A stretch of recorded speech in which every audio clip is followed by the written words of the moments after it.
de qué era este dispositivo y habíamos visto también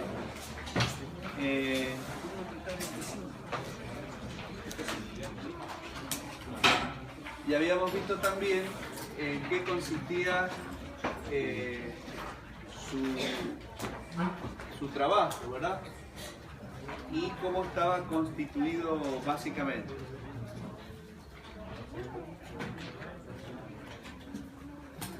Vamos a continuar ahora con el principio de funcionamiento. No va a andar nunca, sino poco.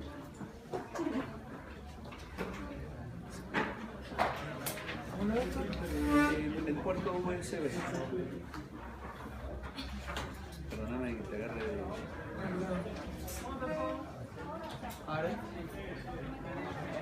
Gracias.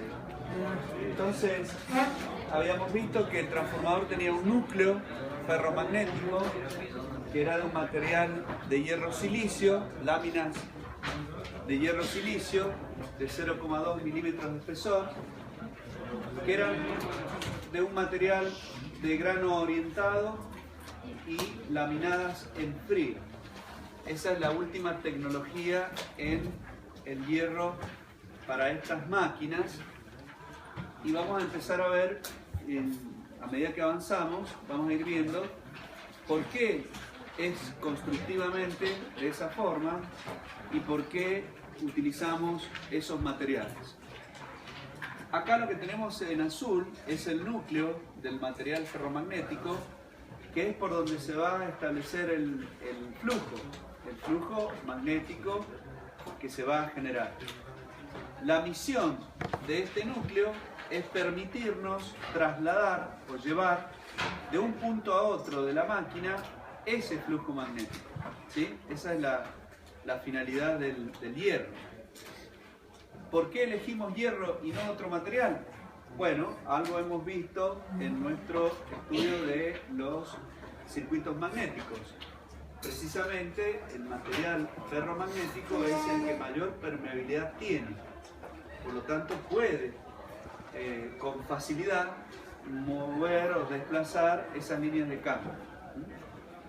Entonces, aplicando una tensión U1 por el primario del transformador, que es de cobre, circula una corriente I0, que en primer momento se va a denominar corriente de vacío.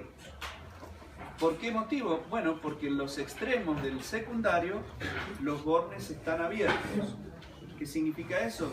Bueno, que el circuito no tiene ninguna carga conectada a esos bornes. Por eso el circuito está abierto. Entonces, cuando circula esa corriente, se genera un flujo. Esa corriente I0 genera un flujo que es este flujo phi, que se va a establecer alrededor del núcleo. Por la ley de Hopkinson, ese flujo es igual o directamente proporcional a las N por I0, que es la fuerza magnetomotriz, e inversamente proporcional a la reluctancia. La inversa de la reluctancia es la permeancia. Entonces, ese flujo nos queda proporcional a la permeancia, al número de espiras y a la corriente. Como estamos hablando del primario, bueno, será el número de espiras del primario, N sub 1. Ese flujo va a autoinducir una FEM E1 en ese bobinado primario, que vale menos N1 por la derivada del flujo respecto del tiempo, de acuerdo a la ley de Lenz-Faraday, ¿sí? La variación del flujo en el tiempo, por tratarse de un flujo alterno, es el que hace que se autoinduzca una FEM en el primario, ¿sí? Eso es lo que está sucediendo. Ahora bien, otros autores, en lugar de hablar de un flujo autoinducido, prefieren hablar de una FEM aplicada. ¿En qué sentido? En el sentido de que esa FEM surge cuando nosotros aplicamos una tensión, ¿sí? Esa FEM aparece sola cuando aplicamos una tensión. Esa es una característica que tienen las bobinas. Y creo que yo algo les expresé cuando vimos corriente alterna monofásica. la bobina tiene un comportamiento de reacción, ¿sí? Tal cual aparece con la inercia en la mecánica. La inercia en la mecánica es la masa. Entonces, la inercia es la oposición a los cambios de estado, de movimiento que presenta un cuerpo. En este caso, la inductancia es la oposición a los cambios de estado que presenta la bobina cuando por ella se quiere atravesar o dejar de hacer circular una corriente. ¿Cuál es esa reacción? La reacción es generar una FEM. Ese mismo elemento genera una FEM de sentido contrario para evitar que la corriente la atraviese, en el caso de que la corriente no esté circulando. O generar una FEM para, generar una FEM que provoque que la corriente que está circulando no deje de circular. ¿Se dan cuenta? Siempre en oposición, igual que la masa en la mecánica. La masa o la inercia en la mecánica es la reacción que tienen los cuerpos a cambiar de estado en movimiento. Aquí la inductancia es la reacción que tiene la bobina a que cambie el estado de corriente que está circulando a través de ella. Esa manifestación se hace a través de una FEM. En la mecánica, esa manifestación de la inercia se hace a través de una fuerza. Es una fuerza inercial. Acá es una FEM. La bobina se transforma en un generador de FEM. Por eso aparece esta FEM E1. ¿Está claro? Ni bien yo aplico la tensión en esa bobina, la bobina reacciona generando una FEM, ¿sí?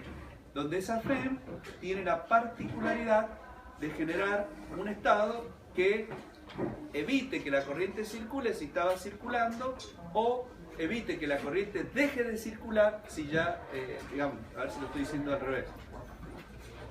Evite que la corriente circule si no estaba circulando, o evite que la corriente deje de circular si ya estaba circulando.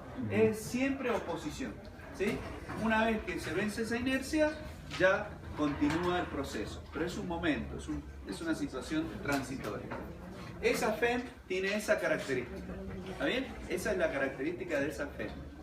Ahora bien, cuando ese flujo se establece en el bobinado, en el secundario sí induce una FEM, ahí sí lo induce. Y lo induce con la misma ley, con la ley de Lenz-Faraday, que es menos N2 por la variación del flujo en el tiempo. Esa es la nueva FEM que aparece en el secundario. ¿Qué pasa? Como el transformador está en vacío, no tenemos carga conectada en el secundario, bueno, esa FEM, E2 que aparece en el secundario, es exactamente igual a la tensión en bornes, U20. La tensión en bornes en vacío. Ese valor de E2 va a ser igual a U20, la tensión en bornes del secundario en vacío. Ahora la pregunta que nos podemos hacer es, ¿todo el flujo que se genera en el bobinado primario llega a concatenar el bobinado secundario? Concatenar significa enlazar, encadenar, ¿sí? Para que, se produzca la inducción de la FEM en el secundario, el flujo debe encadenar al bobinado secundario. La pregunta es, ¿todo el flujo que se está generando aquí llega a concadenar el bobinado secundario? La respuesta es no. Parte del flujo se dispersa. ¿Dónde se dispersa? Y por ejemplo se dispersa en esta vuelta. Cuando hace la vuelta la bobina, queda en el aire. La corriente, el flujo queda en el aire. Ese flujo que queda en el aire no queda dentro del hierro. Y entonces no se establece aquí, queda en el aire. Ese flujo disperso no concadena el bobinado secundario. ¿Se entiende? Por eso no todo el flujo que se genera en el primario llega hasta el secundario. Ahora la pregunta siguiente ¿es mucho ese flujo que se dispersa? ¿Es gran cantidad? No, la respuesta es no, no es tanta cantidad de flujo. De allí que en esta máquina se considera que es de flujo constante. Es una máquina de flujo constante. El flujo permanece invariable en esta máquina, junto con otros parámetros que vamos a ir viendo. Profe, cuando circula la corriente en la segunda bobina, también hay pérdidas ahí de flujo. Ahora lo vamos a explicar. Esta filmina habla de esa situación. La situación anterior era la situación en vacío. ¿Sí? En vacío significa sin carga. ¿Sí? Para nosotros significa eso. Ahora bien, ¿qué pasa cuando yo conecto una carga? Cuando yo conecto una carga, el bobinado secundario se cierra. ¿Sí? El bobinado secundario se cierra y ahora entonces esa tensión o esa FEM que yo tenía, ahora permite que haya una circulación de corriente. La causa es la tensión. Yo tengo una tensión, que antes también la tenía, pero como el circuito estaba abierto, no podía circular corriente. En cambio ahora el circuito está cerrado y esa tensión sí permite que circule una corriente. Esa corriente la llamamos I2. Es una corriente I2 que circula a través de la carga, pero también circula a través del bobinado secundario. En ese bobinado genera también un flujo, ¿sí? Genera también un flujo por esta ley, ¿sí? Pero ahora ese flujo va a ser, supónganse, N2 por la I2 sobre la reluctancia, ¿sí? Ese flujo no va a llamarse flujo phi, porque no va a ser igual, porque evidentemente no lo produce la misma fuerza magnetomotriz, lo produce otra fuerza magnetomotriz. Entonces ese flujo se le da en llamar Φ2,1. Φ2,1. El Φ2,1 se lee flujo del secundario reflejado en el primario. Ese va a ser el nombre de ese flujo que se está generando en el bobinado secundario. ¿Qué hace ese flujo? ¿Qué acción provoca en la máquina? Bueno, como nosotros estamos observando, ese flujo se opone al flujo phi, al flujo que provenía desde el primario. ¿Qué le va a hacer entonces? Y lo va a reducir. Lo va a tratar de reducir. Va a tratar de que ese flujo phi disminuya. Ahora la pregunta es, la siguiente pregunta: ¿puede disminuir el flujo phi que provenía del primario? Yo dije y anticipé que era constante. Ya les estoy diciendo que no. Pero ahora dígame por qué no. ¿Por qué no puede disminuir? Bueno, no puede disminuir porque la causa de ese flujo fue la tensión U1.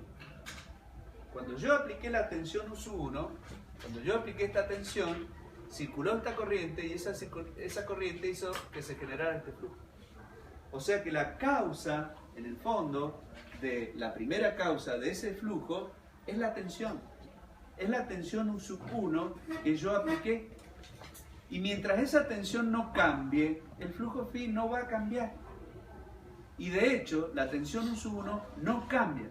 Cuando yo conecto un transformador a la red, queda conectado a la tensión de esa red. Y esa tensión no cambia, no va a variar, va a ser siempre la misma. Yo no estoy teniendo acá, en los bornes, ahí en ese toma, no estoy teniendo 220, 270, 300, 500, 100.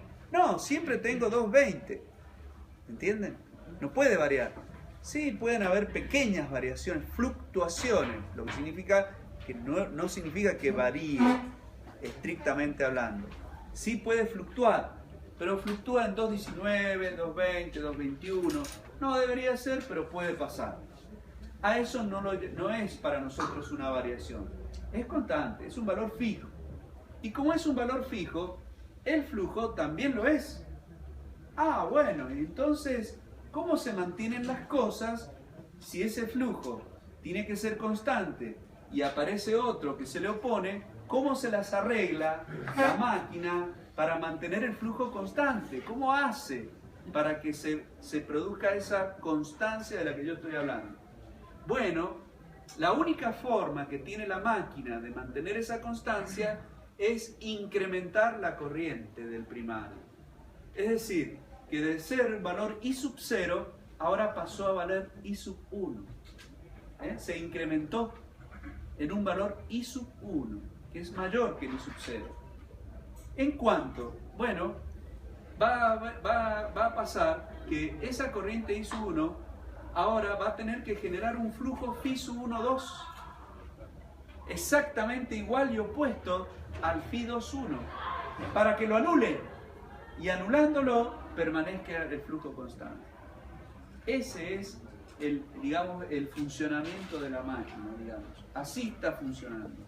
Esa corriente I sub 1 mayor a la I sub 0 ahora genera, por esa fuerza magnetomotriz, ese flujo Φ sub 1, 2 que se le opone al flujo Φ sub 2, 1 para que el flujo permanezca constante.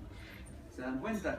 En el estado de carga de la máquina, la corriente I sub 1 pasa a ser mayor a la corriente I sub 0.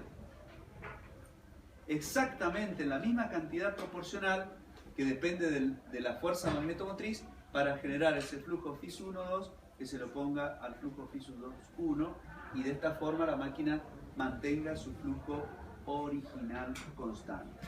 ¿Está entendido? Ese es el fenómeno físico que se genera en la máquina. Ahora bien, esa corriente I sub 1, ¿en cuánto es distinta de la I sub 0? Bueno, es distinta en una cantidad que se va a llamar I sub 2, 1, es decir, una corriente del secundario reflejada en el primario. Es una corriente proporcional a lo que está sucediendo en el secundario. ¿Está bien? Tiene que ser proporcional para que el efecto que produzca sea precisamente el de anular el flujo que se genera desde el secundario. Por eso digo proporcional. Es un golpe proporcional a lo que está recibiendo. Para anularlo, nada más. No es para ser más grande, no. Es solamente para anularlo. De manera que el flujo permanezca constante. Entonces la corriente I produce el flujo I sub 1, 2 y el flujo Φ. ¿Produce las dos? Claro, en ella están incluidas, en realidad, en la corriente I sub 1 está creada las dos. Esta crea Φ y esta crea el Φ sub 1, 2. Uno se anula y te queda el flujo Φ constante. Por eso es una corriente mayor. Una parte de esa corriente es la que genera el flujo Φ. Y la otra parte es la que genera el flujo Φ sub 1, 2. ¿Está bien? Entonces, el flujo disperso sigue existiendo. Eso no lo podemos eliminar. Va a seguir existiendo. Y la tensión U sub 2, que aparece ahora en el borde de la carga que yo conecté, va a tener un valor menor a la FEN E sub 2. ¿Por qué motivo? Bueno, ya vamos a ver que internamente aquí también existe flujo disperso, entre otras cosas. ¿Sí? En el bobinado secundario también se produce flujo disperso. También tiene resistencia el bobinado. Por eso hace que la FEM y la tensión no sean iguales. Eso lo vamos a ver en el circuito equivalente. Bueno, esto que acabamos de ver es el fenómeno físico. ¿Sí? Es la explicación del modelo físico para entender el fenómeno, de lo que pasa en el transformador. Ahora bien, ese modelo físico ahora lo tenemos que llevar a un modelo matemático para poder trabajar el fenómeno, las ecuaciones y entender el problema. Así funciona la física y la ingeniería. Hacemos el modelo físico explicativo para entender el fenómeno y ahora lo tenemos que traducir. Lo tenemos que traducir matemáticamente para poder encontrar valores, para poder predecir situaciones y entender cómo funciona la máquina. Ese modelo matemático es el que vamos a llegar acá. ¿Por qué hablo del modelo matemático? Bueno, porque si ustedes miran esto y miran el transformador que tenemos en el laboratorio, esto no tiene nada que ver. Esto es un modelo circuital. El modelo físico tiene chapas, tiene tornillos, tiene tuercas, tiene aceite, tiene bobinas, tiene cobre. Es otra cosa. ¿Se dan cuenta? Eso es lo difícil de nuestra especialidad. Tenemos que materializar algo físico que tocamos, que está caliente, que se enfría, que tiene corriente, y todos esos fenómenos con algo que es abstracto. No lo podemos ver. ¿Entienden? Ahí está la dificultad nuestra. Por eso tenemos que recurrir a estos modelos. De otra forma no podemos entenderlo. ¿Sí? Ya desde el principio de incertidumbre de Heisenberg, el electrón no se puede ver. Y acá son todos electrones. ¿Entienden? Entonces tenemos que caer necesariamente en el modelo matemático, sí o sí. Y el modelo físico para entender el problema. Eso es ingeniería. Así funciona nuestro pensamiento, ¿sí?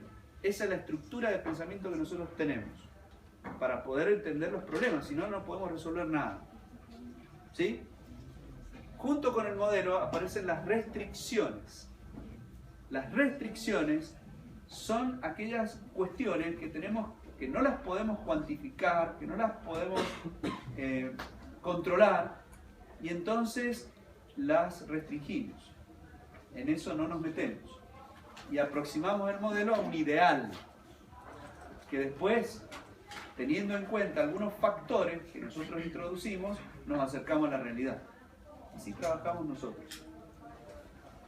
Entonces, en el devanado primario, lo físico es que tenemos un bobinado de cobre o de aluminio. Son los dos materiales que usamos para hacer el devanado. El flujo disperso, y acá viene algo interesante y potente, muy potente. ¿Por qué? Porque el flujo es una cantidad magnética, es una variable magnética. Las ecuaciones para resolver esos problemas deberían ser de origen magnético. Tendríamos que ir a leyes magnéticas para tratar ese problema. Los ingenieros somos prácticos y entonces tenemos a mano una ecuación que nos sirve de enlace entre el fenómeno magnético y el fenómeno eléctrico.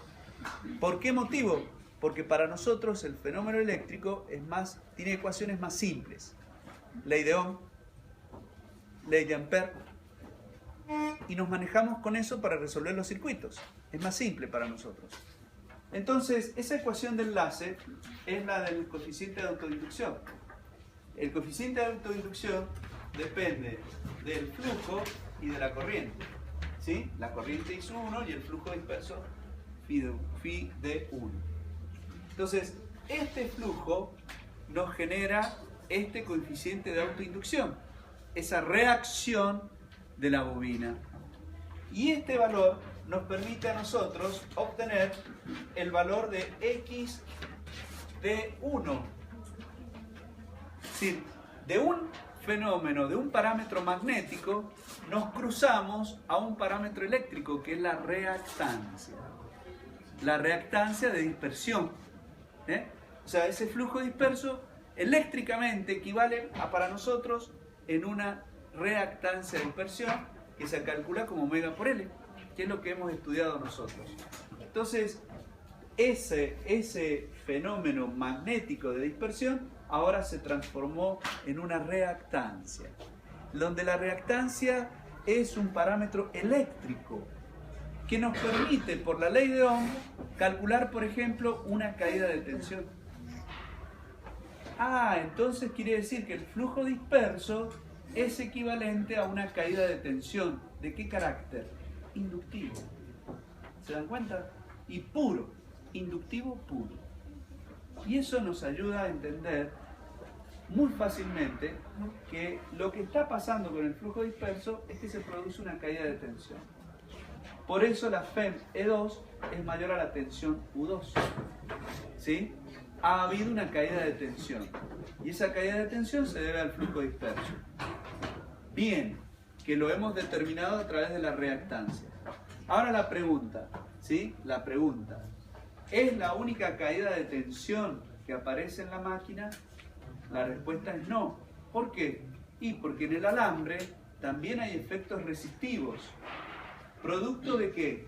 Del material, de la longitud, de la sección, del número de espiras, de todo eso. ¿De qué depende la resistencia óhmica? Y la resistencia óhmica depende de la resistividad, la longitud y la sección del alambre. ¿Está bien? Entonces hay un fenómeno óhmico. Por lo tanto, va a haber una caída de tensión debido a la resistencia del alambre. Ese es el valor de R1. Y el flujo disperso será X1. Y en el secundario igual. En el secundario voy a tener un flujo disperso que represento con la reactancia X2 y voy a tener una resistencia del alambre de cobre o de aluminio del secundario que lo llamo R2. ¿Se dan cuenta? Y de esa forma he construido un circuito equivalente. He contemplado los fenómenos eléctricos que se producen y otros los he traducido de magnético a eléctrico para tener un solo tipo de ecuaciones. Porque yo ahora todo esto lo voy a analizar con un solo tipo de ecuación. Yo tenía un circuito eléctrico, un circuito magnético y un circuito eléctrico. Ahora con esta transformación todo lo he llevado a un circuito eléctrico. ¿Se dan cuenta? Con un solo tipo de ecuaciones. Lo he hecho más práctico el estudio. Lo puedo resolver más fácilmente. ¿Se dan cuenta? Tengo un solo marco teórico, que es el de las ecuaciones de origen eléctrico. Esa es la finalidad de este modelo. Ah, pero ¿qué nos quedó? Y nos quedó esta parte. Esta parte representa el enlace magnético entre los dos bobinados, entre el primario y el secundario, que ya vamos a ver cómo se traduce, porque ahí hemos traducido nada más que una parte, el flujo disperso y la resistencia. No hemos dicho qué pasa con el flujo phi. Hemos trabajado el flujo disperso y la resistencia del bobinado, pero no hemos dicho qué hacer con el flujo. Ahí todavía nos queda un vacío, nos queda un bache para resolver. Lo vamos a resolver, no hay problema, pero nos queda eso. Del lado del secundario aparece la impedancia, donde aparece la tensión U2 en Born de esa impedancia. Muy bien, hasta aquí vamos bien. Si nosotros tenemos en cuenta la expresión del flujo, la expresión temporal del flujo, la expresión temporal se refiere a la función del tiempo, que nosotros hemos estudiado en la corriente alterna, ¿sí? El flujo temporal, phi de t, tiene una expresión que nosotros la tenemos allí, phi de t, como el flujo máximo, ¿sí? El flujo máximo por el seno de omega t, ¿sí? Esa es la función temporal del flujo. Ahora bien, nosotros hablamos de la ley de Lenz-Faraday. Entonces, esa ley nos habla de la variación del flujo en el tiempo. Entonces, si yo derivo ese flujo en el tiempo, nos va a quedar N1 por omega por el flujo máximo, ¿sí? Por la derivada del seno, que es el coseno, ¿sí? Y nos quedó la expresión temporal de la FEM, la E de t, la E sub 1 de t. Bueno, si yo represento el flujo por su fasor, ese es el flujo máximo, ¿sí? Y la FEM estará atrasada 90 grados. Esta será la FEM E sub 1, que en realidad es el valor máximo, ¿cierto? Es el valor máximo. E sub 1. Bien.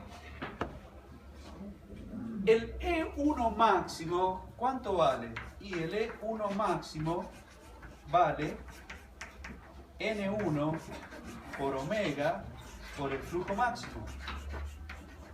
¿Sí? Escribo grande para la gente de atrás. Entonces, ¿qué podemos hacer de allí? Nosotros no acostumbramos a trabajar ni con valores instantáneos ni con valores máximos.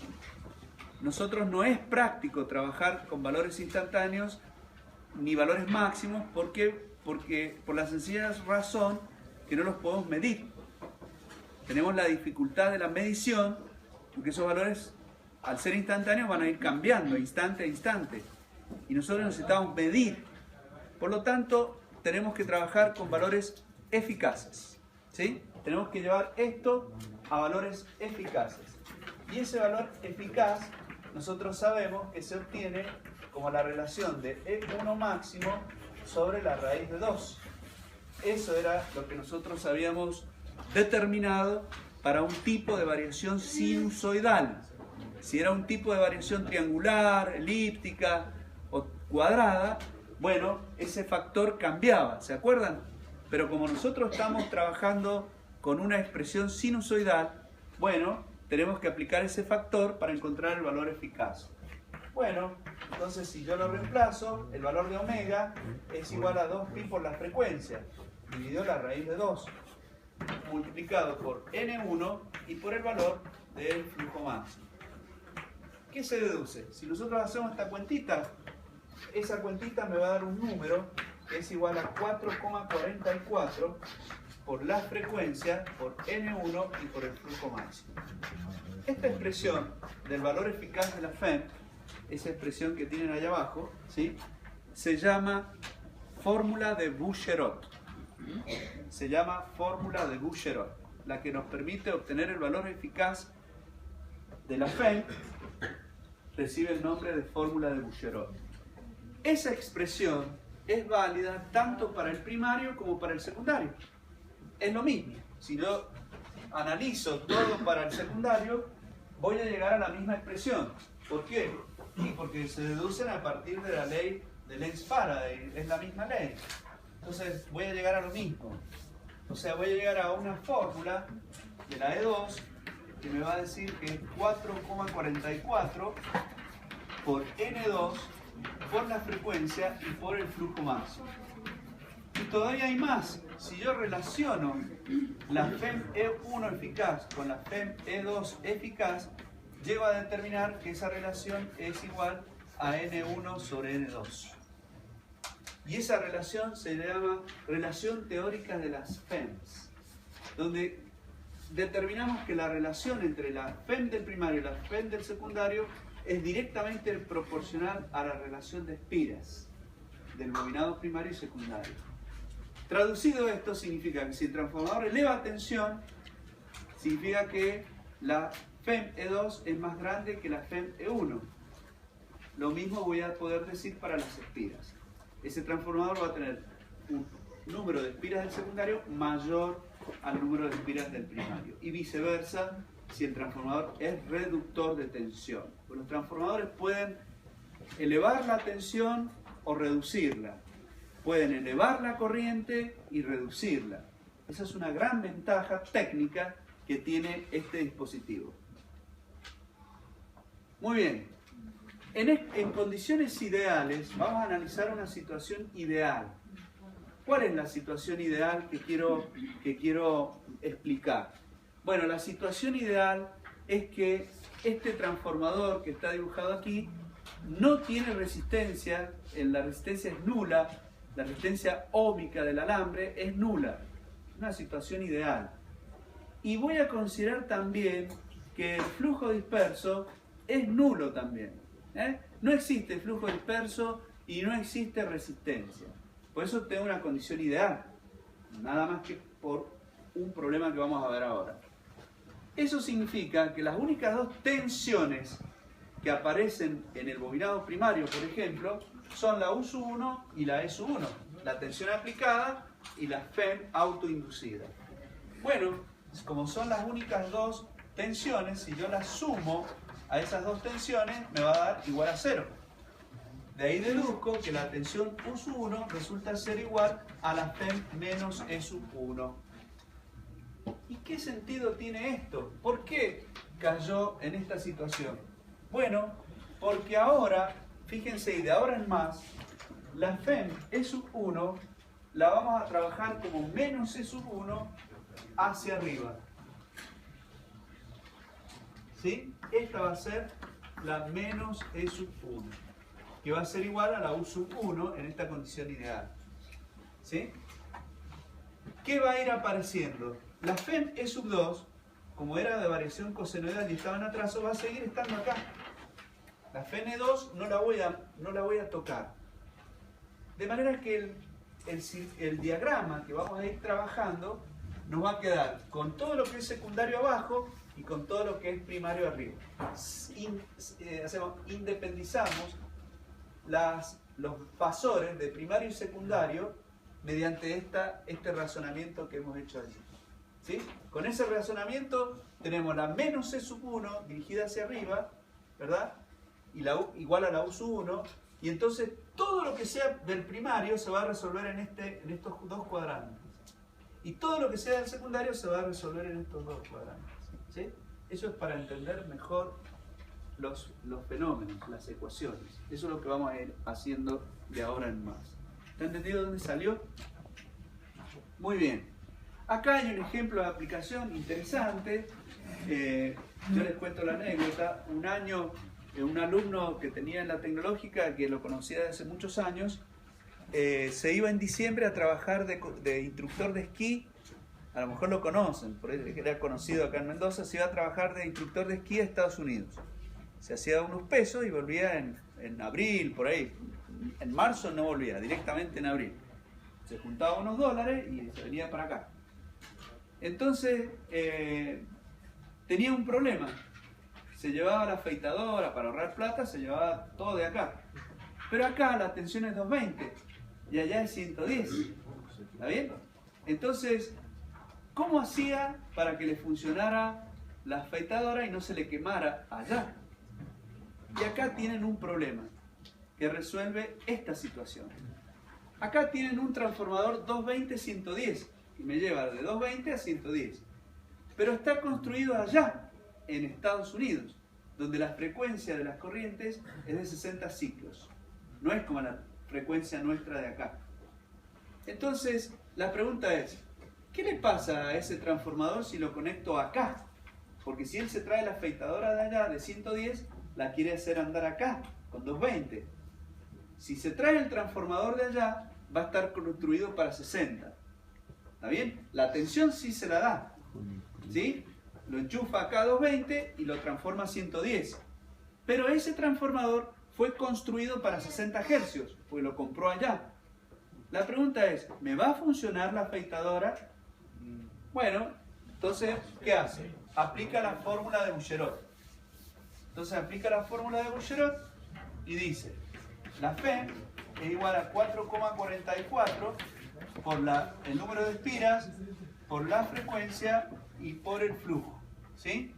Entonces, acá 220 voltios, 4,44 por la frecuencia, que es 60 ciclos, por N y por el flujo. Despeja el valor de N flujo, ¿sí? O phi N, y les da los 220 voltios sobre los 4,44 por 60 hercios. Si ustedes hacen esa cuenta, les va a dar 0,83. ¿Sí? 0,83. Entonces ahora dice, bueno, eso es de diseño. De diseño ese transformador tiene un phi N de 0,83. Lo diseñaron allá. Ahora lo quiero hacer andar acá. Entonces yo digo 4,44 por 50 ciclos por el diseño 0,83. Y eso me da 184 voltios. Como yo lo voy a conectar a 220 de acá, lo voy a quemar. Porque ese transformador, bajo esas condiciones nuevas que yo le impongo acá con una frecuencia distinta, solo admitiría una tensión de 184 voltios. Como lo pongo a 220, se quema. Esa es la conclusión. ¿Está bien? O sea, yo me compré la afeitadora allá y me compré el transformador allá, lo quiero poner acá, lo quemé. ¿Está? ¿Entienden? Entonces, ¿qué hay que hacer? ¿Cuál es la solución? Hacer un transformador, ¿sí?, para 50 Hz. ¿Está bien? Entonces, si yo lo hago para 50 Hz, el phi N vale 0,99.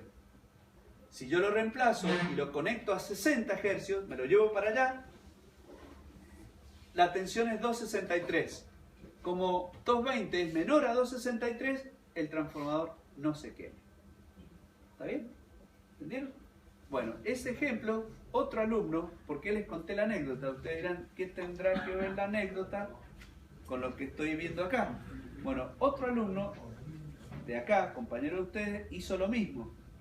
Se fue a trabajar allá para hacer lo mismo. Se contactaron. Como yo les conté la anécdota, los junté a los dos y entonces uno le pasó los datos y se fue a trabajar allá también, a Colorado, creo que se iban, hacía eso, a hacer lo mismo. Pero se llevó el transformador hecho de acá. ¿Está bien? Bajo estas condiciones. Para hacer funcionar sus cosas. Esa es la anécdota. Y el muchacho después me regaló el transformador, está ahí en el laboratorio. Me lo regaló porque dice, esto, gracias a esto hice andar todas las cosas allá. Esa es la anécdota. Para algo sirven las cosas que aprenden acá. Eso es lo que les quiero decir. Ya enseguida va a venir otro alumno que fue a visitar un pozo, creo, en Neuquén, y le han regalado unos estatores de bombas de profundidad para pozos de petróleo. Bueno, como sorprendió a la gente que lo atendió porque sabía porque ha cursado acá con nosotros, sabía lo que era jaula de ardilla, rotor bobinado, arranque, suave, le regalaron el estator. Entonces enseguida nos va a traer a nosotros el estator para que ustedes vean cómo es un estator de una máquina de profundidad, una bomba de profundidad. ¿Está? Son pequeñas cositas nada más. ¿Está entendido ese problema? Eso es para que entiendan qué importante. Ahora ustedes, muchas de estas cosas no les preocupa. Ustedes no alcanzan a entender lo que yo he dicho. Yo me doy cuenta por cómo me miran. ¿Saben por qué? ¿Saben por qué no alcanzan a entenderlo? Si alguno de ustedes ha viajado al norte, por ejemplo, y se llevó el teléfono y se llevó una computadora, en ningún momento se preguntaron si podían enchufarlo allá o no. Todo esto que yo estoy diciendo para ustedes es medio tonto, porque dicen, yo no me hice tanto lío, yo prendí mi máquina, puse a andar cargar el celular, no tuve ningún problema, no se me quemó la máquina, no se me quemó el celular. ¿De qué está hablando este hombre? Algunos se deben estar preguntando eso, no lo dicen, pero yo los veo y sé que se están preguntando eso. Entonces, ¿por qué no les pasó nada? ¿Qué misterio hay? No hay ningún misterio. Los equipos electrónicos, todos los equipos electrónicos de ahora, de la actualidad, tienen un transformador más otras cositas más que ustedes no las saben. Los equipos electrónicos, ¿vieron el cargador? Que ahora no lo puse. ¿Vieron que el cargador es una cosa grande, así, voluminosa? Bueno, eso no es un transformador, es una fuente. Y en el interior de ese dispositivo tienen fuentes conmutadas. Se llaman fuentes conmutadas. Es lo último de la tecnología en electrónica. Pregúntenle a los profesores de electrónica, ¿cómo se llama? El profesor de electrónica que más conozco yo. No. El otro. ¿Cómo se llama? El robot. Ya me va a salir el nombre. Pregúntenle al profesor qué son las fuentes conmutadas. La electrónica me hace lo siguiente. Si yo enchufo a 220, la fuente se conmuta automáticamente a 14,7 voltios. Detecta los 220 y se conmuta a 14,7. Lo enchufo a una red de 110, la fuente detecta los 110 voltios y se conmuta a 14,7 voltios. Ustedes ni se enteran. Lo hace el dispositivo electrónico. Eso se llaman fuentes conmutadas. Se conmuta a una tensión fija y no le importa qué tensión tenga en la entrada. Por eso ustedes ni se dan cuenta que pasó eso en el dispositivo. Lo enchufan y lo conectan a cualquier valor de tensión. Basta que la ficha sea compatible, lo demás lo soluciona el dispositivo electrónico. ¿Y los de celulares no son También son fuentes conmutadas. Todos hacen lo mismo. Es la última tecnología electrónica. Nosotros, en nuestra época, no teníamos esa posibilidad porque no existían las fuentes conmutadas.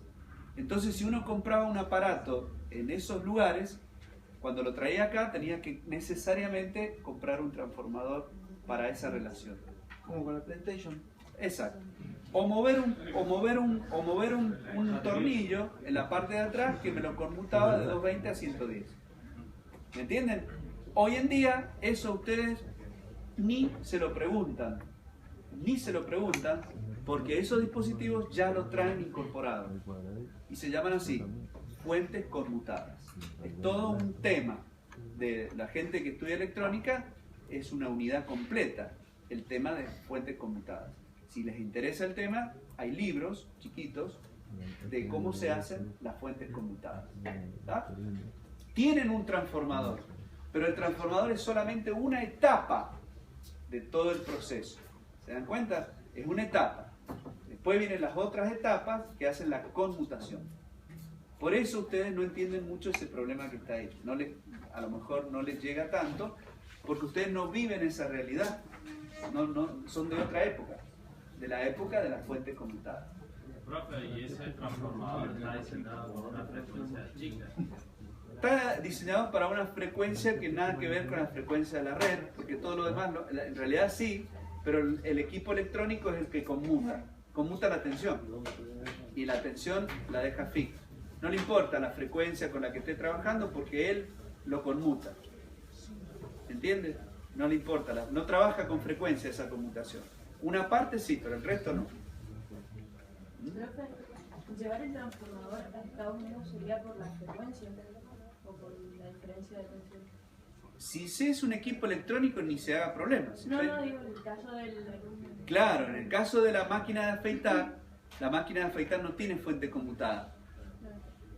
Entonces en ese caso sí tenés que llevar. Igual este chico se hizo famoso porque llevaba para la novia el depilé y ese aparato tampoco tiene fuente conmutada. Son los electrónicos nada más. Pero se quemaría por la tensión. Claro. Tener menor tensión. Porque el flujo de diseño es de 0,83, el NFI. Entonces te da un valor de 184 voltios. Si vos lo conectás a 220, lo quemás. Allá lo ponés a 110. Claro, entonces no pasaba nada. No, en este sí. ¿Está? ¿Entendés? Al revés, acá de 220 a 110 para 60, acá se te quema. Porque vos al conectarlo a 220 se te quema. ¿Mm? Bien. ¿Y cómo nos damos cuenta que tenemos esa Fuente conmutada, todos los dispositivos electrónicos la tienen. Todos. pero en el cargador de la computadora? Porque es el cable, como nos damos cuenta en otro. No, los equipos electrónicos en general todos tienen, los teléfonos, todos tienen fuentes conmutadas, todos. Es más, ustedes como ingenieros lean la placa característica del dispositivo que está en relieve y ahí dice, por ejemplo, dice de 110 a 240, tres puntitos de 110 a 240. Significa que ese dispositivo funciona en todos esos niveles de tensión, desde 110 a 240. Sí, 50 a 60 Hz. Y de 50 a 60 Hz. O sea que no tiene restricciones. Estos equipos. Un motor sí. Ese ejemplo que les di de la afeitadora también los tiene, pues no tiene fuentes conmutadas. Pues ahí las potencias empiezan a jugar, son de otra potencia. Bueno, bien. Vamos a ver ahora lo que es la tensión por espira. La tensión por espira, acá es un razonamiento matemático que vamos a hacer es trabajoso nada más, pero llegamos a una conclusión importante. Partimos de la fórmula de Bouguereau y despejamos la relación, el número de espiras, ¿sí? O sea, nosotros hacemos esto. La fórmula de Bouguereau nos dice 444 n la frecuencia y el flujo. Si yo despejo el valor de las espiras, me queda que esto es 444 la frecuencia y el flujo. Y esto es igual a E sub n, que es la tensión por espiras. Eso por un lado.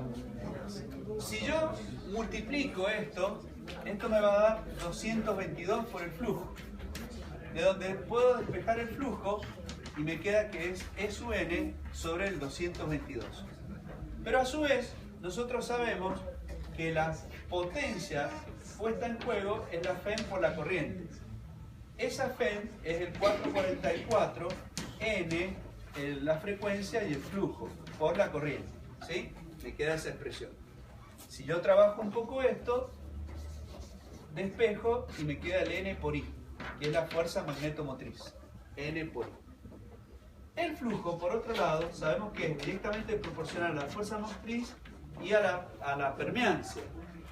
Si yo reemplazo acá, por ejemplo, los N por I, me queda que es el flujo sobre la permeancia. Entonces, arriba me va a quedar los 222, porque la frecuencia es de 50 ciclos, por el flujo, y por el flujo nuevamente me va a quedar al cuadrado, sobre la permeancia.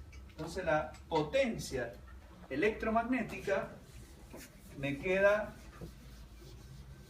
como 222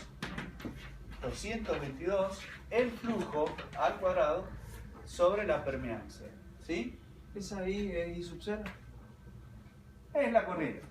Ahora no nos va a importar si No, es... porque no era que I sub 0 era la que era proporcional al flujo. Claro, pero no, la corriente no está generando el flujo, sino es la FEM. La FEM E es la que sale de la fórmula de Bouguereau. Entonces, de ahí tenemos la potencia aparente, ¿sí? Que si la reemplazo por la fórmula del número de espiras, me va a quedar la E sub n, tensión por espira, al cuadrado sobre 222 al cuadrado sobre la permeancia. Simplifico acá y me queda que la potencia aparente es 1 sobre la permeancia por 1 sobre 222 por E sub n, o tensión por espiras al cuadrado, que es lo que tenemos ahí acá. ¿Sí? Si yo despejo la FEM por espiras, me va a quedar la raíz cuadrada de 222 por la permeancia multiplicado por la raíz de la potencia aparente. Si todo esto lo agrupamos en una constante K, nos va a quedar que la tensión por espiras es K por la raíz cuadrada de la potencia aparente. Y ustedes dirán, ¿para qué este desarrollo? Bueno, este desarrollo es para poder diseñar la máquina. Cuando se hace un diseño de un dispositivo, las variables son muchas. Entonces uno tiene que dejar fijo algún parámetro para que pueda empezar el cálculo. Si ustedes tuvieran que diseñar un auto, es lo mismo. Las variables son muchas. Entonces uno fija un parámetro y en función de ese parámetro es lo que va a diseñar. Supongamos el coeficiente aerodinámico, el Cx. Voy a trabajar por el Cx. Ahora se hace así. Entonces todas las otras variables van a salir de acuerdo a fijar ese Cx. No, yo quiero potencia. Bueno, fijo la potencia. Todas las variables van a ser para esa potencia. Entonces ya no va a ser el Cx. ¿Qué quiero decir con esto? Yo quiero un vehículo de bajo consumo. Entonces fijo el Cx. Todo lo que yo haga va a ser en función de eso. No, yo no quiero, no me importa el consumo. Quiero algo potente. Bueno, entonces fijo la potencia y ya el Cx no va a ser para bajo consumo. ¿Se entiende el concepto? Entonces yo tengo que fijar algo. Algo tengo que decir. Bueno, a ver, empiezo por acá. Entonces esto lo voy a dejar fijo. Todo lo demás va a ser en función de eso que dejé fijo. ¿Se entiende? Entonces cuando yo diseño un transformador, ese producto 222 por la permeancia, agrupado en ese valor K, puede variar entre estos dos factores. Para potencias de entre 3 y 900 volt-ampere. Y para potencias de entre 10 y 10.000 kVA, el factor K es ese. Entonces yo elijo un factor, supongamos que yo quiero hacer un transformador de 10 kVA. Entonces fijo un valor de K, que va a estar comprendido entre estos dos valores, 0,40 supongamos. Teniendo ese valor 0,40 y la potencia, obtengo la tensión por espiras. ¿Lo ven? Es para atrás.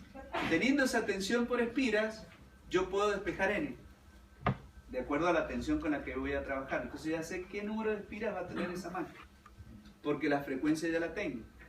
Si elijo la chapa, ya puedo entonces elegir, digamos, con el valor del flujo, voy a saber qué chapa tengo que elegir. ¿Se dan cuenta? Todo nació acá, ahí, de elegir, de fijar algo. Si no, no puedo hacer el cálculo.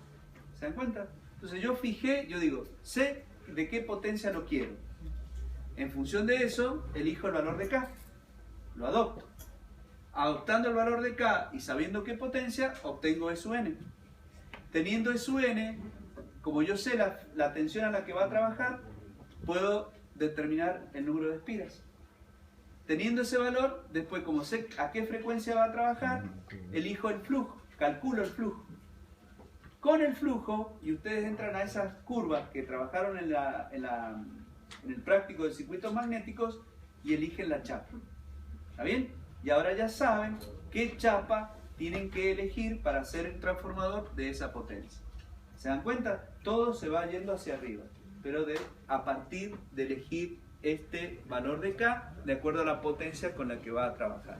Por eso se llama de diseño, ¿sí? Es una ecuación de diseño. Los que hacen cálculos de transformadores, que en Mendoza tienen Artrans, por ejemplo, Artrans está en la Rodríguez Peña, ahí al lado del barrio La Gloria, ese es Artrans. Ahí fabrican transformadores. Ellos aplican todo esto para diseñar un transformador y luego fabricarlo. ¿Está bien? Por supuesto el cálculo tiene otras cosas, pero por acá empieza. ¿Entendieron? Bueno, la relación de transformación ya la obtuvimos, la había obtenido yo por allá, así que no hablamos mucho de esto. Esta es la relación teórica, pero existe una relación práctica. ¿Por qué motivo? Y porque la FEM normalmente yo no la puedo medir. Lo que yo mido son las tensiones.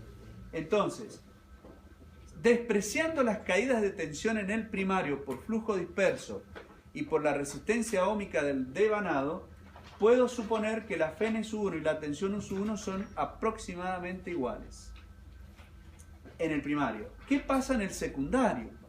Bueno, en el secundario, si el transformador está a bornes abiertos, que eso lo van a hacer ustedes la próxima semana en el laboratorio, la Fem E sub 2 es directamente la tensión U20. Entonces, esta relación se transforma en esta relación, la relación práctica entre la tensión U sub 1 y la tensión U20 en vacío, donde se verifica que es aproximadamente igual a N1 sobre N2. O sea que esto que era teórico se mantiene en las condiciones de vacío del transformador. ¿Sí? Eso ustedes lo van a hacer la semana próxima. Van a tener un transformador en vacío, le van a aplicar una tensión en el primario y van a obtener una tensión en el secundario. Una tensión U20. Si hacen la relación U sub 1 sobre U20, van a obtener la relación de tensiones que se aproxima a la relación teórica. Es casi igual. ¿Está claro? A esta le llamamos relación práctica. ¿Cuáles son las limitaciones para que esta ley o esta relación se cumpla? Porque esa relación se va a cumplir siempre y cuando se cumplan con ciertas condiciones.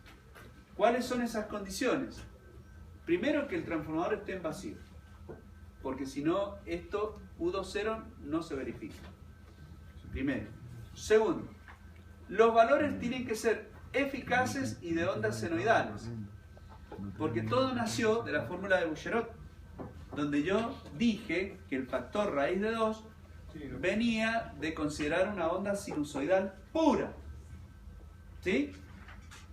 La pregunta es, ¿qué pasa si la onda no es sinusoidal pura? Yo algo les he anticipado, vengo insistiendo, de los que me van siguiendo las clases, ya saben lo que yo dije. Yo dije que nuestras redes no tienen ondas sinusoidales puras. Aparecen los armónicos, que son ondas periódicas no sinusoidales. Para resolverlas hay que caer en las fórmulas de Fourier. ¿Está bien? Distorsionan y hacen daño a estas máquinas, le hacen mucho daño. Las pueden quemar, ¿sí? Directamente. Entonces, todo esto es cierto siempre y cuando estemos trabajando con valores eficaces y ondas sinusoidales. ¿Está claro? A esto se le llama calidad de la energía. Hoy en día es una preocupación muy, muy importante. Muchos dispositivos electrónicos de mucho valor económico se pueden quemar debido a este problema que estoy diciendo acá. Por eso, si ustedes van a los laboratorios de ahí de la DETI, todos los laboratorios que tienen ensayos y que tienen aparatos de mucho valor, todos usan UPS. Todos. Obligatoriamente. No si me quiero o no quiero. No. Tenés que poner una UPS. Si no, no le firman la garantía. Y los equipos salen $200.000, $300.000. No salen 2 pesos. Entonces, no van a dudar. Van a poner una UPS. ¿Por qué? Porque no hay calidad de la energía. ¿Entendieron el por qué insisto con esto?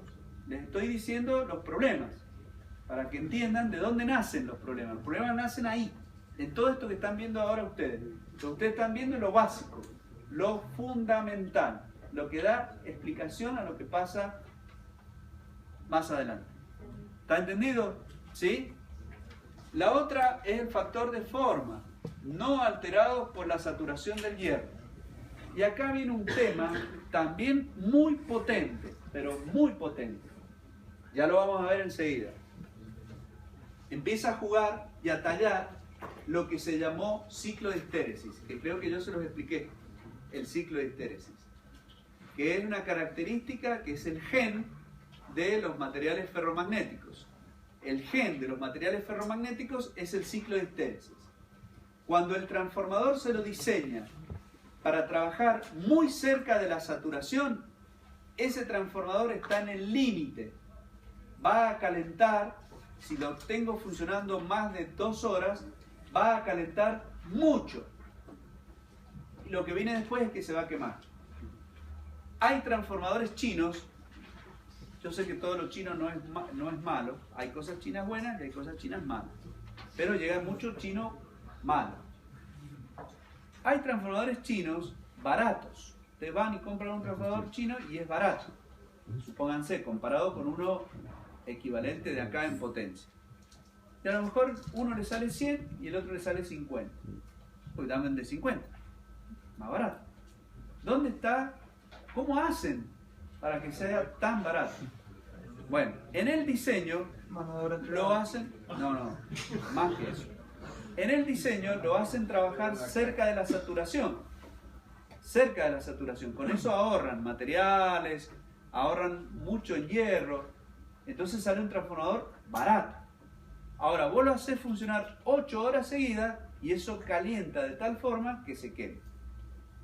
El otro, que sale 100, como está diseñado lejos de la saturación, como dice acá, ¿sí? Lejos de la saturación del hierro, ya van a entender qué es lo que estoy diciendo. Ese transformador va a poder funcionar 8, 10, 12, 20 horas que no se va a quemar. Ahí está la diferencia. Ya van a ver por qué. Enseguida les voy a explicar por qué. Para tensiones comprendidas entre el 70 y el 100% de la nominal. Es decir, esta relación se verifica siempre y cuando yo trabaje con tensiones que estén comprendidas entre el 70 y el 100%. A ver, traduzco esto. Si el transformador es 220-110 y yo lo hago trabajar al 60%, 60% de 120 significa 132 voltios. ¿Sí? Si yo lo hago trabajar a 132 voltios, del lado del secundario debería tener 66 voltios. Bueno, probablemente no mida 66. ¿Está bien? Mida otra cosa. O sea, no se verificaría esa relación. ¿Está bien? Por debajo del 70 al 100%, no puedo, por debajo del 70% no verifica esta expresión. No verifica. Ojo, porque estas cosas son preguntas de examen. Y yo las hago para saber si prestaron atención, si estuvieron acá. ¿Está bien? Porque llegar a esta expresión, vieron que es fácil. Yo la hice en 2 pasos. Ustedes también la pueden hacer en 2 pasos. Ahora, contestar todo esto, hay que leerlo. O haber estado. ¿Tá? Por eso se los remarco. Pues son cosas que dicen si yo estudio o no estudio. ¿Está claro? Bien. ¿Qué pasa con el secundario? Ahora estamos avanzando, ¿eh? Estamos avanzando. Chicos, quiero que se den cuenta de esto. Estamos caminando fuerte. Hemos tenido un día que no tuvimos clase. Vamos a ver ahora qué pasa con el secundario. Hasta ahora hemos hablado del primario nada más. ¿Qué pasa con el secundario? Bueno, el circuito equivalente ya lo habíamos construido. Es este, ¿sí? La corriente I2 es la corriente que yo quiero averiguar ahora. ¿Sí? La corriente I2 es la corriente que quiero averiguar. Entonces, ¿cómo hago para averiguar cuánto vale la corriente I2? Bueno, voy a aplicar todo lo que sé de corriente alterna, ¿no? Voy a aplicar todo lo que yo he aprendido de la corriente alterna. Entonces, esa corriente I2, ¿a qué es igual? Por la ley de Ohm va a ser igual a la FEM E2 sobre la impedancia que se va a llamar Z'2. ¿Qué es esa Z'2? Bueno, esa Z'2 va a ser la impedancia Z, la reactancia X2 y la resistencia R2. O sea, voy a tener R2 más J, X2 más Z. Esa es la impedancia Z'2. ¿Sí? La FEM E2, en forma simbólica, la puedo escribir como menos J. El menos J significa que está atrasada. ¿Cuánto? 90 grados. Y bueno, omega, ¿sí?, por N2 y por el flujo. Acuérdense, en forma simbólica se escribía así, de esa forma, no en forma temporal, sino como fasor. Y como fasor, atrasado 90 grados. Eso lo vimos recién, acá lo tenía dibujado. Entonces, la corriente I2, ¿a qué es igual?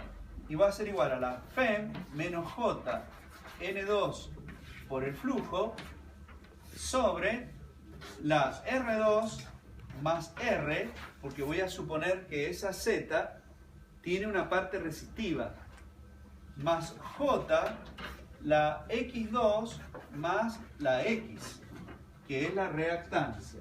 ¿Sí? Ahí lo tienen. Esa es la corriente I2. ¿Sí? Vectorialmente. Ahora bien, esa expresión de la corriente nos queda incompleta para nosotros. ¿Por qué? Y porque nosotros necesitamos el fasor y el ángulo. Bueno, el módulo de esa corriente va a ser omega N2 por el flujo sobre la raíz cuadrada de la impedancia, que será la R2 más la R al cuadrado más la X2 más X al cuadrado. Esa será la I2 en módulo. ¿Sí? La hemos calculado.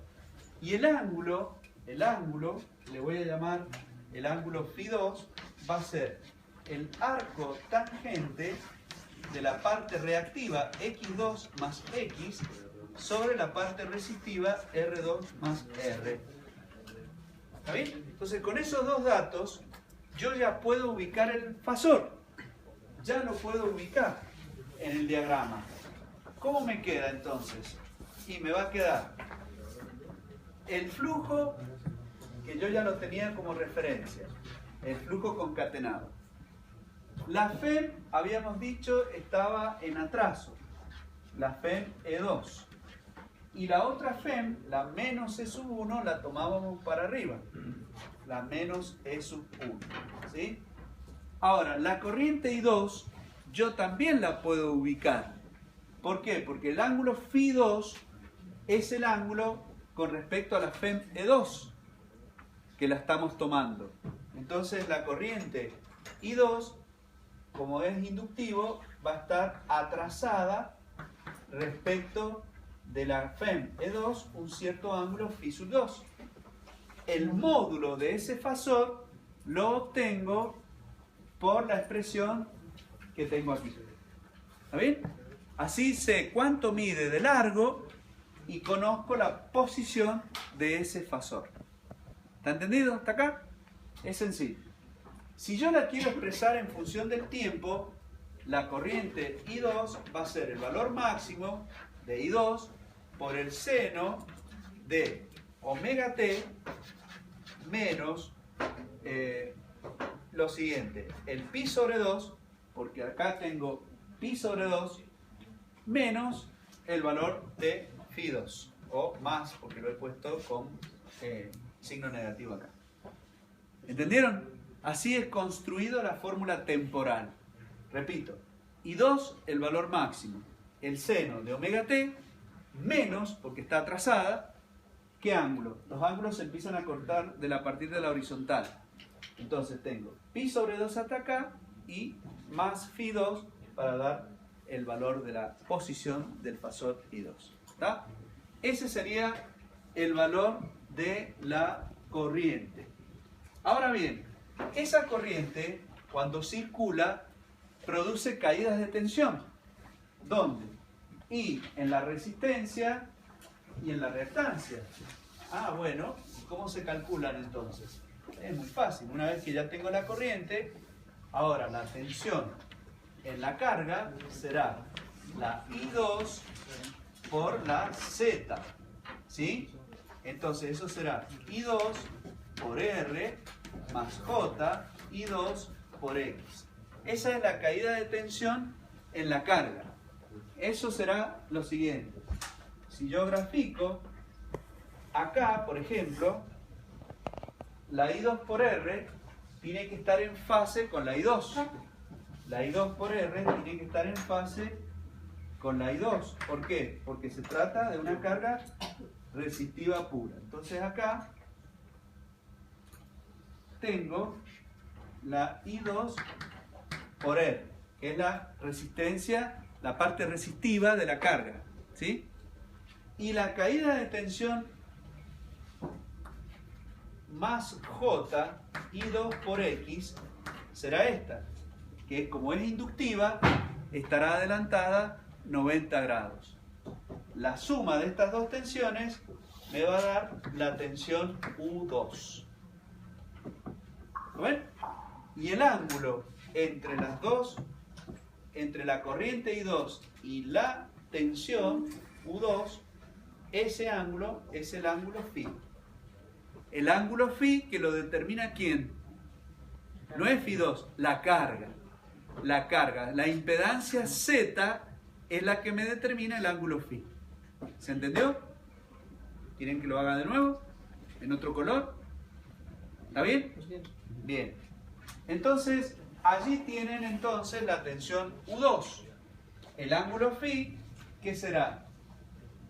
El ángulo phi será igual al arco tangente de X sobre R, que es el ángulo de la impedancia, ¿sí? Bueno, ¿qué sucede además de lo que acabamos de ver? La FEM E2, si nosotros la expresamos en forma completa, será la resistencia R2 por I2, que es la caída de tensión en la resistencia del alambre, más J X2 por I2, que es la caída de tensión por flujo disperso, más la tensión U2, que es la tensión en los bornes de la carga. ¿Sí? Esa sería la fórmula que tienen acá. Esa fórmula yo la puedo construir acá. Lo voy a borrar un poquito, lo voy a hacer más arriba para que se vea mejor en los de atrás. Repito, acá tengo el flujo. Luego, tengo la FEM menos E1. Acá tengo la E2. Por acá, supongamos, tengo la I2. En fase va a estar la I2 por R. 90 grados y en adelanto, tengo la I2 por X, J. La suma me da la U2, que es esto. Este ángulo es el ángulo phi, ¿sí? Ese ángulo. Si sumo en forma paralela a I2, voy a tener la I2 por R2, que es la caída de tensión en el alambre, ¿sí? I2 por R2. 90 grados y en adelanto, esto acá lo voy a agrandar, porque lo he dicho en otra escala. Acá voy a tener las J I2 por X2. Y la suma me da la FEM E2. ¿Lo ven? La tensión U2 más la caída de tensión en la parte resistiva. Voy a poner acá porque se van a confundir. I2 por R2 más la caída de tensión en la reactancia por flujo disperso me da la FEM E2. Este valor también se lo conoce como delta U. Ya vamos a ver qué es ese delta U.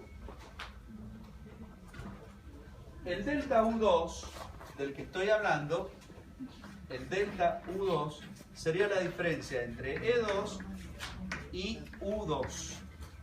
¿Sí? Esa diferencia se le llama delta U2. En vacío, nosotros vimos que la FEN E2 era igual a ¿quién? A la U2 0. ¿Sí? En vacío son iguales. Entonces me queda la expresión de delta U2 como U2 0 menos U2. Esa expresión de la delta U va a ser muy importante, tremendamente importante, en un concepto que se llama regulación, que es un problema que tienen los transformadores de nuestros barrios, de aquí de la facultad, cuando pasa del estado en vacío al estado de plena carga. Aparece un delta U entre las tensiones de vacío y de plena carga que pueden ser muy notables. A ver, traduzco esto que estoy diciendo. Yo, por ejemplo, puedo tener aquí, en ese toma, supónganse esta mañana a las 8, una tensión de 230 voltios. Y en la noche, supónganse, cuando está todo el predio con la iluminación encendida, están todas las aulas ocupadas, qué sé yo, vengo y mido y tengo una tensión de 210 voltios. Quiere decir que el delta U es allí de 20 voltios. ¿Está bien? Eso puede llegar a ser peligroso o puede ser no deseable que tenga tanta diferencia. ¿Por qué? Y porque ese mismo aparato no funciona igual con 220 que con 210. Con 210 va a consumir más corriente. ¿Se acuerdan lo que yo les comenté hace un par de clases? Se va a dañar la aislación. No debería pasar eso. Yo debería mantener la tensión constante. ¿Se dan cuenta? Por eso esta relación tiene un valor bastante interesante que lo vamos a estudiar con el concepto de regulación. Hay unos límites dentro de los cuales se puede manejar ese valor de delta U. Bueno, si yo reemplazo ese delta U, ¿qué es? Y la R2 por I2 más la J I2 por X2, porque este U2 lo pasé restando y entonces me quedó esto. Esto es el valor de delta U. O sea que yo tengo dos formas de calcularlo. Fíjense, de acá surge algo interesante. El delta U yo lo puedo calcular o bien midiendo el U2 0, como les dije recién, 230 y 210, lo mido, o bien lo podría calcular sabiendo cuánto vale R2, cuánto vale la resistencia del alambre de cobre del transformador. Eso lo tengo que hacer con un ensayo, que puede ser con un puente de Wheatstone, o puede ser con un ohmímetro, o puede ser con el método volamperométrico que ustedes van a usar en el laboratorio. Así miden el valor de R2. Luego tienen que hacer otro ensayo para determinar cuánto vale X2. Es el ensayo del cortocircuito de esta máquina. Para determinar ese ensayo. Como la corriente la van a conocer, porque es la corriente que toma la carga, bueno, calculan el valor de delta U2. ¿Se dan cuenta? Aquí les estoy mostrando dos procedimientos, uno que es más práctico y el otro es más de laboratorio, para llegar a determinar lo mismo. ¿Se dan cuenta? El mismo parámetro que tiene una importancia muy grande en el funcionamiento del transformador. Muy bien, vamos a pasar ahora a estudiar la corriente de vacío, que hasta ahora no habíamos dicho nada. Hemos hablado de la corriente de carga, la I2, pero ahora vamos a hablar de la corriente de vacío. Bueno, para empezar, el estudio en el circuito equivalente, como está en vacío, el secundario no nos hace falta. ¿Por qué? Porque al estar en vacío, acá hay corriente, no. Entonces todos los fenómenos de caída de tensión se van a producir nada más que en el primario, que es donde tengo corriente. Entonces la tensión U1, aplicada, ¿a qué va a ser igual? Bueno, la tensión U1 va a ser igual a la FEM E sub 1, la tensión U sub 1 va a ser igual a la I1 o I0 por R1 más la J I0 por X1 menos la FEM E sub 1. ¿Sí? Esa sería la expresión de la tensión en el primario. Fíjense, vectorialmente eso me va a quedar de la siguiente forma. Voy a tener el flujo aquí, voy a tener la FEM menos E sub 1 aquí, y supongamos que la I sub 0 yo la conozca y la tenga aquí. Ya vamos a ver cómo se determina la posición de esa corriente I sub 0, que tiene una importancia muy grande. Bueno, ustedes dirán, todo es importante acá. Sí, es verdad, todo es importante, todo tiene mucho significado. Entonces esta I sub 0 está aquí y cuando pasa por la resistencia del primario genera una I0 por R1. Y cuando pasa por el flujo disperso me genera esta caída de tensión más J I0 por X1. De manera que si yo uno acá, esa suma me va a dar la tensión U sub 1. ¿Está? Que representa esa expresión que está ahí. Y esa sería la construcción del diagrama fasorial del primario del transformador en vacío. ¿Sí? En vacío. ¿Podemos hacerlo de nuevo? ¿Ah? Voy a hacer de nuevo el diagrama. Explicarlo. Bueno.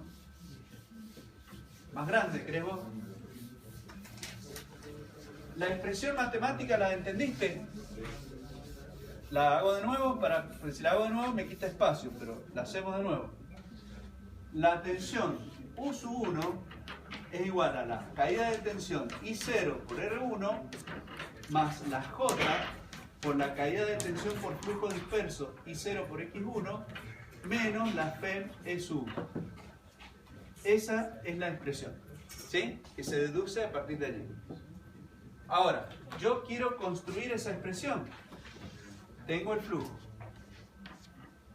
Tengo la FEM E sub 1, que acá es menos E sub 1. Supongamos que conocemos la posición de la I0. ¿Sí?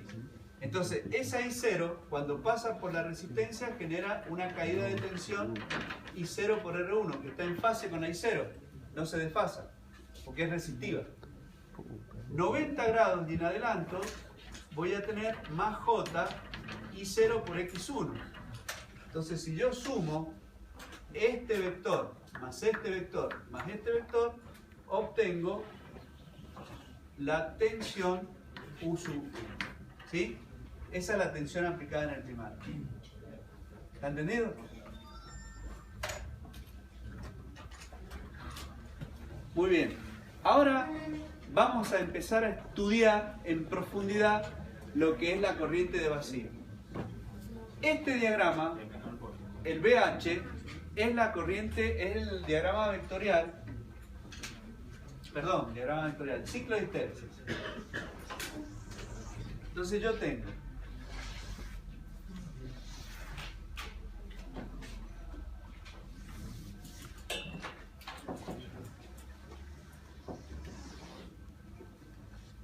ustedes tienen que dibujar igual, ¿eh? B, vamos a hacer un poquito más grande, en función de H, más H. La inducción, ¿qué era? Y la inducción era el flujo sobre la sección transversal del núcleo, ¿se acuerdan? ¿Y el H qué era? Y el H era el N por I. Vamos a hacer con la I0, que es la que produce el flujo. Bien. El ciclo de histéresis tiene una variación de este tipo. Yo ya les expliqué cómo se construía con el anillo de Rowland, que es un ensayo. Ese es el ciclo que tienen traducido allí. A la derecha, lo que está dibujado es el flujo, que ustedes lo tienen así, ¿sí? En forma cosenoidal, si quieren. Este es el flujo. ¿Lo ven? Con ese flujo yo ataco el ciclo de histéresis. Y ustedes dirán, ¿qué está haciendo? Claro, con el flujo yo pretendo que el flujo atraviese el hierro. ¿Sí? ¿Es lo que yo pretendo o no? ¿Sí o no? Sí. Claro, porque quiero que el flujo pase del primario al secundario y el hierro sea mi canal, mi conductor. Eso es lo que yo quiero. ¿Está bien? Entonces, yo ataco el material ferromagnético con este flujo, que supongo es un flujo cosenoidal. ¿Sí? Ahí está, coseno, ¿ven? Nada más que está dibujado con un semiciclo. ¿Sí? Entonces, miren lo que pasa. El valor máximo corresponde prácticamente a la saturación acá. Acuérdense que el ciclo de histéresis acá se satura. ¿Sí? Empieza a saturarse. Es decir, ya no existe proporcionalidad entre el flujo y la corriente. Aumenta la corriente, aumentaba el flujo. Aumenta la corriente, aumentaba el flujo. Llega un punto donde por más que yo aumente la corriente, el flujo no progresa. ¿Por qué? Porque llegué a la saturación. Todos los imanes elementales, todos los dominios que forman la estructura granular, cristalográfica del hierro, se han ordenado. Eso significa, todos los pares de imanes, de electrónicos, se han ordenado según una dirección determinada. Por lo tanto, por más que yo aumente la corriente para provocar más orden, no voy a poder. Ya todos los granos se orientaron. Esa es la saturación. O mayoritariamente se ordenaron. ¿Sí? Ahí se saturó. Por más que yo le meta más corriente, no voy a lograr aumentar el magnetismo. Ese material se saturó. Ya todos los imanes elementales se ordenaron. Eso es lo que yo quiero decir. ¿Está entendido? Esa es la saturación. Estoy trabajando muy cerca de la saturación. Miren allí y miren allí. ¿Sí? En el gráfico se ve eso. ¿Está entendido hasta acá? ¿Me entendieron? Lo físico y lo que está pasando acá. Entonces, vamos a empezar a estudiar distintas situaciones. Supongamos un instante como este, el instante A. En el instante A, caracterizado por OA, ¿cuánto vale el flujo? 0. Pero la corriente vale OA. ¿Sí? Si yo pincho con un compás ahí en O y lo abro hasta A, lo llevo hasta el eje de ordenadas y lo proyecto. ¿Sí? Acá me va a dar un poco más grande. Entonces, fíjense lo que está pasando. Cuando el flujo está pasando por 0, que es el punto A, la corriente tiene este valor, que es OA. Acá está fuera de proporción. Este segmento tendría que ser igual a este. ¿Lo ven? ¿Vieron cómo lo hice? Apoyo el compás acá, hago esto y lo proyecto. Donde el flujo vale 0, la corriente vale OA. Primer punto. Seguimos avanzando y vamos a ir al punto del flujo máximo. En el flujo máximo la corriente es OC. Vuelvo a hacer lo mismo. Apoyo el compás en O, lo abro hasta C y lo proyecto. Y me da ese punto. Cuando el flujo es máximo, la corriente vale OC. ¿Está bien? Seguimos para acá. Ahora el ciclo llega hasta el punto D. ¿Qué pasa en el punto D? En el punto D, la corriente vale 0 y el flujo tiene este valor. Entonces proyecto aquí, el flujo tiene este valor. Y a ese valor de flujo le corresponde esa corriente 0, que la tienen allí. Tengo el tercer punto. Si sigo, en el punto B, el flujo vuelve a valer 0 y la corriente vale OB. Apoyo en O, abro hasta B y proyecto acá. Ahí tienen el punto B. Para flujo 0 la corriente vale OB. Ya tengo 4 puntos. Bueno, si lo voy al flujo máximo, A ese flujo máximo le corresponde la corriente, esta que tengo acá, que será OE, o F. La proyecto aquí y me fijo, para el flujo máximo, la corriente vale OF, que es F. ¿Sí? Si yo uno todos esos puntos, obtengo esa figura que tienen en rojo. ¿Ven? Esa figura que tienen en rojo es la corriente de vacío. Ah, ¿qué está pasando acá? Y acá se desarmó todo. ¿Qué está pasando? Debido a la respuesta no lineal del hierro, no lineal significa que no es una recta, no hay una proporcionalidad entre el flujo y la corriente. La respuesta es no lineal. Por eso la característica del hierro es que es no lineal. Me perjudica todo. Esa respuesta no lineal, no proporcional, ha generado una corriente de vacío no sinusoidal. Va a ser periódica, pero no va a ser sinusoidal. ¿Qué problemas tiene que la corriente no sea sinusoidal? Los armónicos. Exactamente. Los armónicos. ¿Y qué problema tienen los armónicos? Los problemas que tienen los armónicos es que la frecuencia, ¿sí?, de las componentes de esos armónicos tienen valores múltiplos de la frecuencia fundamental. Si la frecuencia fundamental era omega, ahora voy a tener 2 omega, 3 omega, 4 omega, 5 omega, todos los que quiera, porque es una serie. ¿Qué problema tiene eso? A ver, ¿por qué le preocupa tanto a usted? Bueno, porque yo sé que las pérdidas en el hierro, yo les había dicho a ustedes, se subdividen en dos, en unas que se llaman pérdidas por histéresis y en otras que se llaman pérdidas por Foucault. Ambas pérdidas son función de la frecuencia al cuadrado y de la inducción. Ahora la inducción no nos importa, nos va a importar la frecuencia. Esta creo que es a la 1.6 y esta b al cuadrado. Las dos dependen de la frecuencia prácticamente al cuadrado. Si yo tengo una frecuencia del doble de la frecuencia fundamental, estoy teniendo 4 veces más pérdidas que con la frecuencia fundamental. ¿Se dan cuenta? Este ciclo de histéresis es como si lo estuviera recorriendo muchas más veces.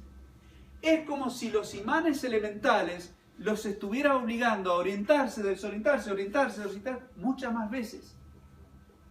Eso genera rozamiento porque es un sólido entre los granos de la estructura cristalográfica del metal y genera calor. Ese núcleo calienta y mucho por el rozamiento entre esos imanes elementales, que es físico, es sólido, es como si se frotaran ustedes las manos. ¿Está bien? Eso es lo que se está produciendo. Por lo tanto, el núcleo calienta y el de cualquier máquina de corriente alterna le va a pasar lo mismo. Ese problema se agrava mientras yo me aleje más de la proporcionalidad en el ciclo de histéresis. ¿Qué quiere decir eso? Mientras yo haga trabajar la máquina más cerca de la saturación, más deformación voy a tener en la corriente de vacío, más armónicos voy a tener, más frecuencias múltiples de la fundamental voy a tener, más pérdidas en el hierro voy a tener, más calentamiento va a tener la máquina y se va a quemar. Es lo que le pasa al transformador chino. Lo hacen trabajar muy cerca de la saturación. Por diseño. Por diseño. Porque al hacerlo trabajar muy cerca de la saturación, me ahorro material.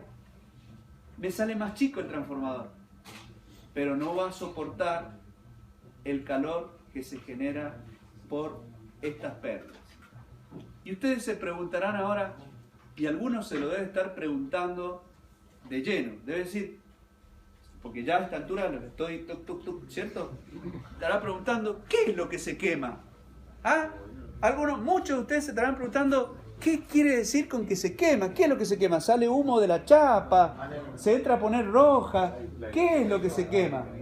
Bueno, claro, el bobinado va alrededor del hierro, lo envuelve, está pegado prácticamente. Entonces, el bobinado, que es de alambre, de cobre, es el primero que recibe ese calor. Es el primero que lo recibe. Y cuando lo recibe, ¿qué le pasa? El esmalte que recubría las espiras, que yo le dije que era un aislante, se reseca, se cristaliza y se sale. Las bobinas se ponen en cortocircuito. Los alambres, las espiras, se tocan unos con otros. Y entonces entra en cortocircuito. Ya la resistencia que tenía ese alambre no es la misma, es prácticamente cero. La corriente se va y el transformador se termina quemando. ¿Entendieron qué es lo que significa todo esto? ¿Ven qué importante es el material? El arma es el hierro. Ahí está la clave de todo esto. Si yo logro tener un material con muy pocas pérdidas en el hierro, ese transformador va a ser un espectáculo, va a aguantar todo. ¿Se entiende? La clave está en el hierro. ¿Qué más está en el hierro? Estas son una de las pérdidas. Las pérdidas por interés. ¿Qué pasa con las de Foucault? ¿Qué pasa con las de Foucault? Pues las de Foucault también están presentes y no he dicho nada todavía. Las de Foucault se deben a las corrientes inducidas en el hierro. Es otro fenómeno. Nada que ver con estéresis. Son corrientes que se inducen en el hierro. Vagabundas se llaman. Los libros aparecen así. Corrientes vagabundas, perdidas, de cortocircuito, de lazo. Son corrientes que están vagando en el núcleo. No hacen nada, vagan, circulan, pero generan calor. También generan calor. Y me aumentan el calor de la estéresis. Entonces, ¿cómo hago para eliminarlas? Porque no me interesan esas corrientes. Para eliminarlas hay dos soluciones. Dos. La primera es hacer que el núcleo sea de menor sección. O sea, lo lamino. ¿Se acuerdan que yo les hice algo? Al laminarlo, lo que hago es disminuir la sección de la chapa. La sección que va a atravesar la corriente, las corrientes vagabundas. Entonces, esas corrientes vagabundas ahora encuentran un camino de mayor sección y por lo tanto, de menor sección, que era lo que yo quería, de menor sección, por lo tanto de mayor resistencia. O sea, le coloco mayor oposición a la circulación de esas corrientes vagabundas, laminando el núcleo, o sea, haciéndolo en rodajas, bien finitas. Mientras más finitas, más resistencia. ¿Se entiende lo que quiero decir? Profe, cada una de esas láminas también va barnizada. O sea, claro, faltada. exactamente, van aisladas entre sí, porque si no sería lo mismo que un tocho. Entonces, esa es la primera solución, laminar el núcleo, hacerlo en rodajas. ¿Está bien? Para hacer eso ustedes me dirán, uy, entonces si esa es la solución, hagamos espesores muy pequeños.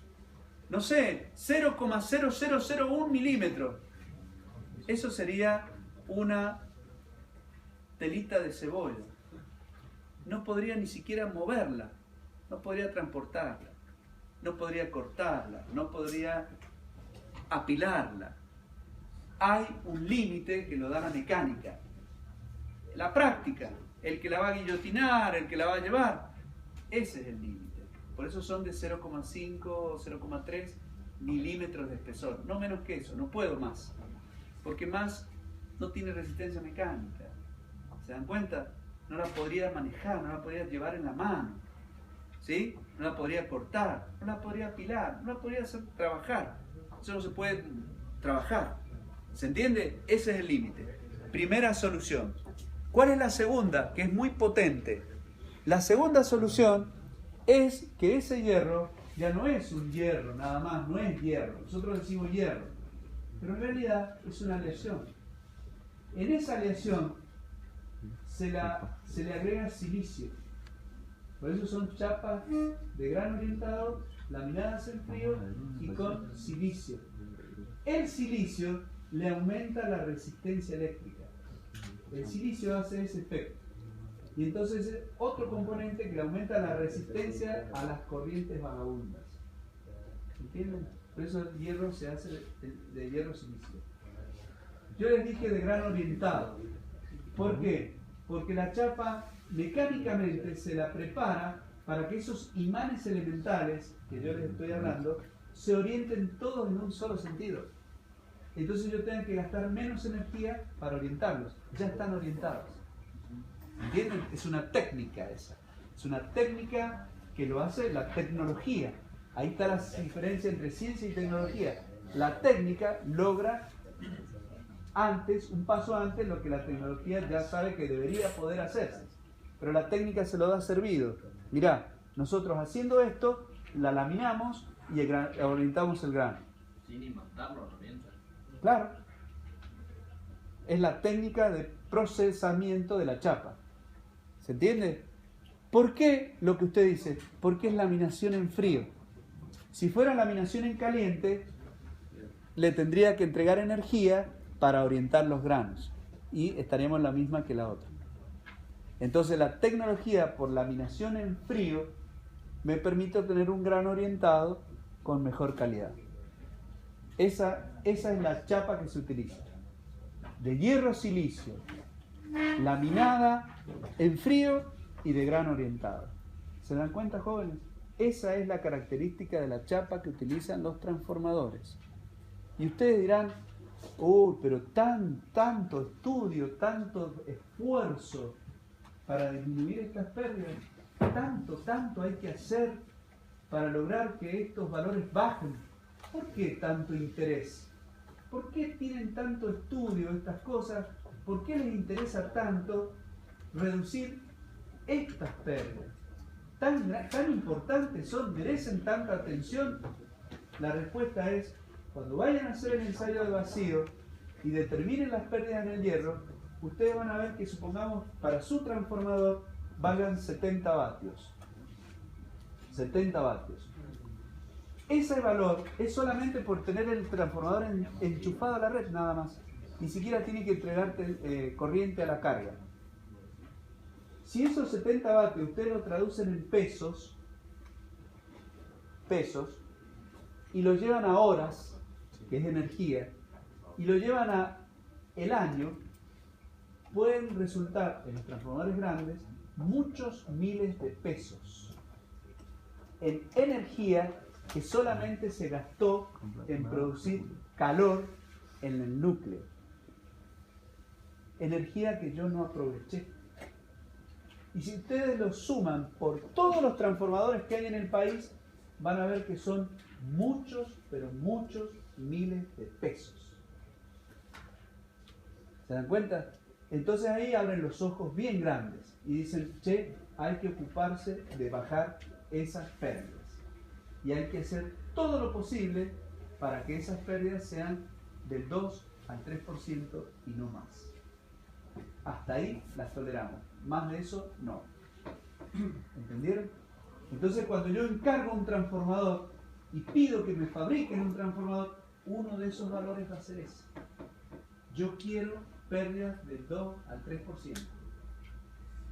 ¿Sí? Si me lo entregan con el 15%, no me sirve. Porque eso es plata. ¿Entendido? Entonces yo voy a ensayar ese transformador cuando me lo vendan, para ver si esas pérdidas están en ese 5% o 3%. A eso fui yo a hacer a controlar eso. A ver si en el ensayo estaban las especificaciones que se le habían pedido. Y ustedes dirán, y los de fábrica te pueden engañar. Y claro, porque si vos les pedís del 2 al 3%, ese transformador tiene que estar hecho así, detalle por detalle, cortado perfectamente, manipulado y usando las chapas más caras o de mejor prestación. Si yo le digo, mire, las pérdidas no me van a interesar, chao, me van a poner cualquier chapa y lo van a cortar como sea, lo van a manipular, lo van a fabricar como sea. ¿Se entiende esto, jóvenes? ¿Cuán importante es? Acá ustedes estamos avanzando y estamos llegando a la significación de las primeras unidades. Las primeras unidades eran Fácil. Ahora viene lo grueso, lo fundamental, lo medular. ¿Para qué es todo eso? ¿Está bien? ¿Para qué me sirve? ¿Qué es lo que quiero lograr? Bueno, acá, en esta máquina, es donde empiezan a tener sentido todas esas cosas que hemos venido aprendiendo. ¿Está claro? Bueno, tómense un descanso y después seguimos.